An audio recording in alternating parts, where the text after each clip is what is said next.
Okay. What's up guys? Meron po akong balita sa inyo. Pag-usapan natin itong napakalaking balita sa boxing na pwede pong magbago ng mundo ng boxing. Hindi lang po dito sa Pilipinas pero sa buong mundo. Kung hindi nyo pa alam, Turkey El Sheikh, Dana White nagsama at gumawa po ng isang malakas na liga ng boxing. Liga ng boxing, i-explain ko sa inyo yan. At ito, matutuwa siguro ang mga Casimero fans dito sa sasabihin ko dahil baka maapektuhan si Casimero. Pues, posible. I-explain ko sa inyo kung bakit baka ito na yung pag-asa ni Casimero. So, kung Casimero fan ka, comment down below. Ano ba yan, Sir Pao? At kung hindi naman at boxing fan ka, kung trainer ka, manager ka, promoter ka dito sa Pilipinas, pwede ka rin maapektuhan dito sa malaking posibleng pagbabago po sa boxing sa buong mundo. Ako po si Pao Salud ng Pauka Sports at ito po ay presented sa inyo ng Arena Plus. Wala akong script. Gusto ko lang sabihin sa inyo na medyo it's either na-excite ako at medyo kinakabahan sa posible pong mangyari sa boxing na maapektuhan hindi lang ako, lalo na mga boxer, mga promoter, manager at pati na rin sanctioning bodies. Kamakailan lamang within the span of years lang, baka less than 5 years siguro, talaga namang nag-ingay ng todo ito pong bagong salta na dinatawag nilang hari ng boxing sa Middle East, naging hari ng boxing sa buong mundo. Ito pong si Turkey El Sheikh kasi naman yung magaganda, yung mga malalaki at sobrang, kumbaga grabe yung gastos ni Turkey El Sheikh sa boxing. Pinaglaban niya yung mga boksingero na hindi kayang paglabanin ng mga promoters. Nagawa niya yan. Pero actually hindi nakakagulat. Kumbaga nakakakaba, nakaka-interest itong bagong movement na ito. Matagal na natin narinig na si Dana White ay interesado sa boxing. Tagal na, di ba? Kung hindi nyo po kilala si Dana White, siya po ay ang may-ari at siya po ang man for UFC. The biggest and the number one MMA promotions sa buong mundo. No, kinukonsidera po ang UFC na top of the line. Siyempre may kalaban siya, one championship, pero UFC pa rin sa buong mundo talaga yung magagaling dyan naglalaban. At yung UFC, ay nako, gusto nilang gawing parang UFC ang boxing. Yan ang narinig natin kay Dana White. At ngayon, nakahanap siya ng partner na maraming pera. Na feeling ko tuloy ito kung hindi nyo pa naiisip. Di ba si Turkey, nag-work siya kay Top Rank, kay Eddie Hearn, at marami pong mga promotions ang nakipag-collaborate siya. Nailaban niya yung mga fighters, nagbayad siya ng malaki, kumita ng malaki din yung mga fighters, pati mga promoters, pero parang biglang iniiwan yata. Parang nagamit din, no? Para sumikat itong si Turkey. Ngayon si Turkey ay kilalang kilala na sa mundo ng boxing. Syempre, alam na malaki siya magbigay ng pera. Kaya naman, posible na sumunod sa kanya lahat. Pero ngayon, ang problema, mukhang may matagal nang itong plano ni Dana White at saka ni Turkey na sila talaga gumawa ng liga. Dahil ayaw na nila yung traditional boxing. Ang boxing po, ito explain ko sa inyo, kagaya po yung issue nyo kay Casimero na sinasabi nyo, napupolitika, nabibusiness masyado kasi hindi natataas sa ranking, yung galing-galing.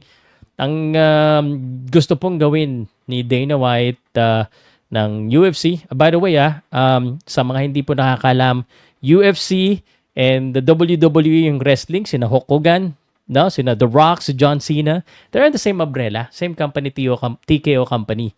And now with the TKO promotions there, talagang yung mga combat sports, weather entertainment, makukuha nila.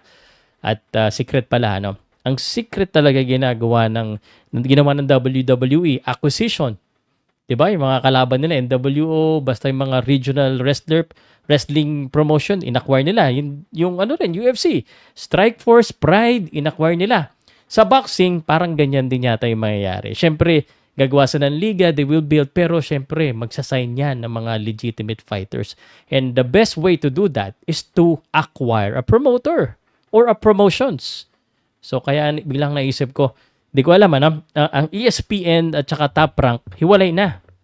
So, at may problema rin yung mga bossing ng Top Rank kayo, baka feeling ko, baka ma-acquire ng Top Rank, baka ma-acquire ang Golden Boy. Hindi ko lang alam sa PBC sila yung lumalaban. Baka ma-acquire po yung mga promotions that if you acquire the promotions, then you acquire the fighters within the promotions, then mapaglalaban-laban mo.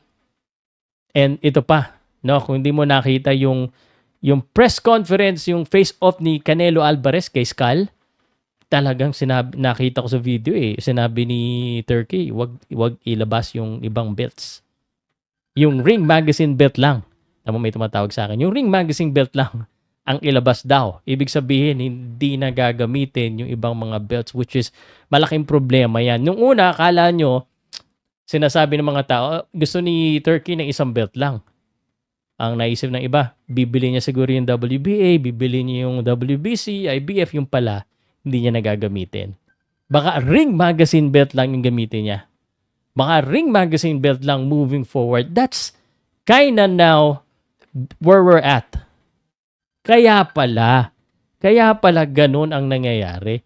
Kaya pala si Turkey Al-Sheikh, binili yung Ring Magazine. Yung pala yung pinakaplano. Pinakaplano nila, parang yung ring na yung maging pinaka-legitimate belt. Parang ganun Or, TKO belt. Doon nga sa press con, Fatal Fury belt lang at saka yung Ring Magazine belt lang yung nandoon So, it's either the ring ang gawing belt para meron pa rin kind of traditional pa rin or gawing TKO belt. So, I don't know. Pero isang belt lang, ibig sabihin, parang UFC, hindi na nila kailangan ng sanctioning bodies. Sila na mismo mag-rank. Which gives me to that point, baka may pag-asa bigla si Casimero dahil, di ba, maraming influential people ang against sa kanya na connected po sa mga sanctioning bodies, according to many, baka interesado si Casimero or si Dana White na mag-work sila sa isa't isa, hindi niya na kailangan ng mga sanctioning bodies. Doon na lang mismo. Kung magaling ka talaga i-rank ka nila at palalabanin ka agad. Walang mga tune-up. Yan ang exciting part dyan. But the scary part is it could be monopolizing boxing again because magiging baka yung si Dana White na maging bida, lahat na yan magagawa lang nila. Kung maglalabas pa rin sila ng malaking pera, magaling sila mag-promote kasi alam naman natin ang championship is good pero what makes the championship belt is the fighters. So imagine kung sina Canelo, sina Naoya Inoue, at yung mga iba po pong boxer na mga sikat, doon lang lumaban sa loob po ng Tico promotion. Parang sa UFC. Pag UFC fighter ka, doon ka lang. Lalabanan mo yung UFC. Matagal ko na sinasabi sa inyo to, yung parang top rank fighter, top rank champion, ito yung TKO, Dana White champion, sila lang.